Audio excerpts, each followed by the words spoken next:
ایسے چار ہیں جو روزہ رکھ کے بھی سجدہ کرتے ہیں، خدا کو وہ سجدہ قبول نہیں ہے، جن کی اللہ تبارک و تعالیٰ کو بھوکا رہنا بھی پسند نہیں آیا۔ ایسے چار ہیں جو لوگوں کو صدقہ خیرات بانٹتے پھر رہے ہیں، پھر بھی ان کی یہ ادا اللہ کو بھا نہیں رہی۔ اللہ اکبر۔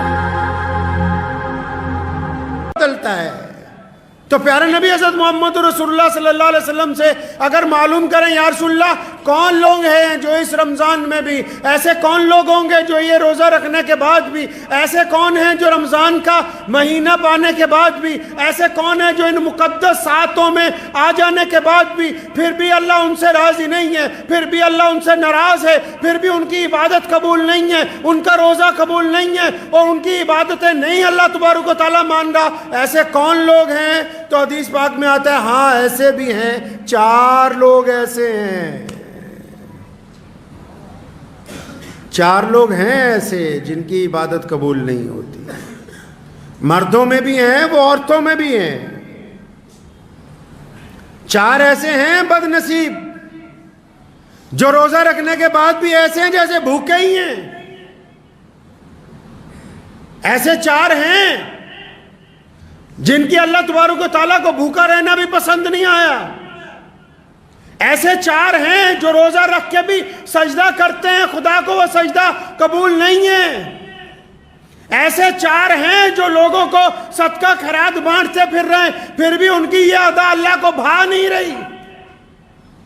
کون ہے بھائی وہ چار لوگ؟ مردوں میں بھی ہیں عورتوں میں بھی ہیں، ان چاروں میں سے پہلے تلاش کر لیں کہیں اللہ معاف فرمائے کہ ہم میں سے کوئی شامل تو نہیں۔ اگر ہماری گنتی ان چار لوگوں میں ہوتی ہے تو اس کا مطلب ابھی ہم خسارے میں ہیں، ابھی ہم نقصان میں ہیں، ابھی ہم پریشانی میں ہیں۔ کون ہے وہ چار لوگ؟ آیا کہ سب سے پہلے رمضان کے اندر اس بندے کی مغفرت نہیں ہوگی، اللہ تعالیٰ اس کی دعا قبول نہیں فرمائیں گے جو بندہ شراب کا عادی ہو جائے اور رمضان کے اندر بھی شراب پینی بند نہ کرے تو اس کی مغفرت نہیں ہوگی۔ اب سارے کہنے گے شکر ہے بھائی ہم تو ان میں ہیں نہیں اکثریت، چلو ایک منزل تو پار ہوئی کہ وہ تو شرابی تو معاشرے میں بہت کم ہوتے ہیں، آدھوں نے شکر ادا کیا ہوگا کہ چلو جی ایک کیٹاگری میں سے تو ہم نکل گئے، پہلے والے فیس میں سے تو گاڑی آگے چل پڑی۔ فرمایا اس بندے کی بھی عبادت قبول نہیں، اس کا روزہ نہیں قبول، اس کی کوئی عبادتیں اللہ تعالیٰ کو پسند نہیں۔ یا اللہ کس کی پسند نہیں؟ نبی علیہ السلام نے فرمایا جو بندہ اپنے ماں باپ کا نافرمان ہے، جو بندہ اپنے ماں باپ کے آگے بدتمیزی کرتا ہے، جو بندہ اپنی ماں کا کہنا نہیں مانتا، جو اپنے باپ کا کہنا نہیں مانتا، جو من مرضیاں کرتا پھرتا ہے، جس نے ماں باپ کی رضامندی حاصل نہیں کی، رمضان میں اس کی مغفرت نہیں ہو سکتی ہے۔ پھنس گئے بہت سارے لوگ، کئیوں کی گاڑی رک گئی ہے، بڑی بدتمیزی کرتے ہیں باپ کے ساتھ، بڑی سخت لہجے میں بولتے ہیں ماں کے ساتھ کہ پتہ نہیں تجھے میں نے روزہ رکھا ہوا ہے۔ ایسے روزے کا کیا کرنا جو روزہ قبولیت جن سے ہونا ہے، جن کی وجہ سے روزہ قبول ہوگا، جن کے ادب کی وجہ سے روزہ قبول ہوگا، جن کے آگے نظریں جھکانے سے روزہ قبول ہوگا، جن کے پاؤں دبانے سے روزہ قبول ہوگا، تو ان سے بدتمیزی کرتا پھرتا ہے، ایسے بندے کی رمضان میں مغفرت نہیں ہو سکتی ہے۔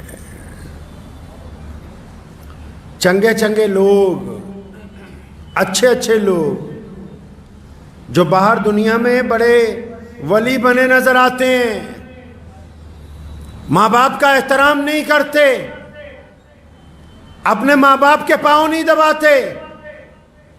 ایک صاحب تھے بڑے معمولی سے دیندار، اور جو دعا کرتے تھے قبول ہو جاتی تھی، اور حالانکہ کئی گناہ بھی کر دینے تو بڑے حیران ہوئے امام صاحب پوچھنے لگے تو کرتا ایسا کیا ہے؟ کہتا میں نے تو آج تک یہ دیکھا ہے جو بھی مانگا ہے وہ قبول ہو جاتا ہے. کہاں جا کے مانگتا ہے؟ تو نماز پڑھتا ہے نکل جاتا ہے, کوئی لمبی دعائیں نہیں مانگتا. کہتا روز رات کو جب گھر جاتا ہوں نا اپنے باپ کے اطمینان سے بہت دیر پاؤں دباتا ہوں, پھر اپنی ماں کے پیر دباتا ہوں, پھر ان کے دونوں پاؤں کو اپنی بازوؤں میں لپیٹ کے سر رکھ دیتا ہوں اللہ تعالیٰ کی حضور, اور پھر میں نے آج تک اپنے ماں باپ کے قدموں میں سر رکھ کے اپنے اللہ کے آگے جو کچھ مانگا ہے وہ عطا ہوا ہے, آج تک کوئی دعا رد نہیں ہوئی ہے.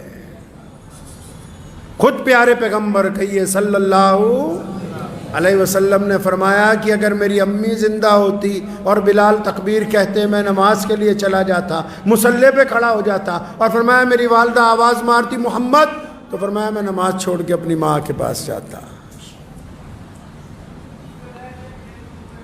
اب جو لوگ اس گناہ میں ملوث ہیں رمضان میں بھی, کتنا خوبصورت موقع ہے, کتنے پیارے دن ہیں, کتنی پیاری راتیں, کتنا پیارا ساتھ ہے. اور اب تو اللہ تعالیٰ نے کتنی آسانی کروا دی کہ یہی جو واٹس ایپ ہے, یہی جو آپ کے ہاتھ میں موبائل پکڑا ہوا ہے, اگر ماں باپ دور بھی ہیں تو معافی کے چند جملے ندامت کے آنسوؤں کے ساتھ واٹس ایپ پہ ریکارڈ کر کے بھیجنے ہیں, چند باتیں فون پہ اپنی ماں سے کرنی ہے, اپنے باپ سے کرنی ہے. اور ماں باپ کے اللہ نے مادہ رکھا ہے معاف کرنے کا, اگر روزے دار اپنے والدین کو راضی کر لے گا تو پھر اللہ تبارک و تعالیٰ اس کا روزہ قبول کر لیں گے انشاءاللہ. اور جنہوں نے ماں باپ کو ستایا بہت ہے نا, اور ماں باپ چلے گئے دنیا میں سے, بڑی بدتمیزیاں کی ماں باپ کے ساتھ, روزانہ ہر ایک نماز کے بعد, روزانہ صبح کو, دوپہر کو, شام کو, افطار کے وقت, سحری کے وقت کثرت سے اپنے ماں باپ کے لیے مغفرت کی دعائیں مانگیں, کثرت سے اپنے ماں باپ کے لیے قرآن پاک پڑھ کے ان کو اصال ثواب کریں, تب بھی اللہ تبارک و تعالیٰ راضی ہو جائیں گے جب آپ بار بار اپنے ماں باپ کی مغفرت کی دعائیں مانگیں گے. بغیر ماں باپ کی رضامندی کے یہ روزہ آگے چلنے والا ہے نہیں. اب تیسرا بندہ بھی ہے بھائی, تیسرا بندہ بھی ہے جس کا کام پھنسا ہوا ہے. ایک اور ہے جس کا روزہ قبول نہیں ہو رہا. کون ہے بھائی تیسرا بندہ؟ کون پھنس گیا؟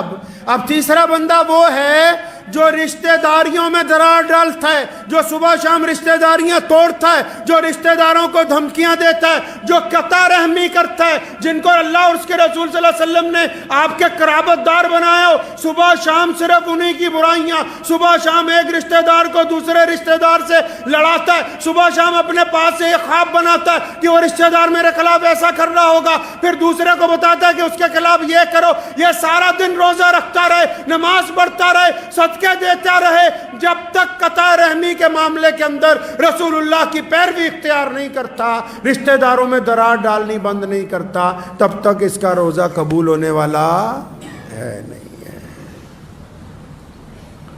اسی تا سمجھا کہ نہیں سویر نو سحری کرنی ہے بہترین, اور شام نو ودیا روزہ کھولنا, ہو گیا روزہ. بڑی مشکل ہے ڈگر پن گھٹ کی, اتنا آسان بھی نہیں ہے مسلمان ہونا.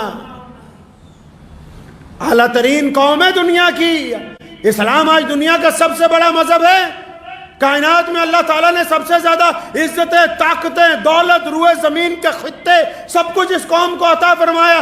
ایسے ہی نہیں عطا فرمایا, اللہ تعالیٰ نے اپنے پیارے نبی حضرت محمد رسول اللہ کو صاحب خلق عظیم بنایا. قرآن نے کہا کہ یا رسول اللہ آپ اخلاق میں سب سے اعلیٰ ہیں, اور پھر رسول اللہ نے اپنے اخلاق کو بانٹا پوری کائنات کے اندر. یہ امت اعلیٰ ترین امت اس لیے بنی کیونکہ ان کا کردار سب سے اعلیٰ ہے, اس لیے اللہ تبارک و تعالیٰ نے ان کو پسند فرمایا ہے.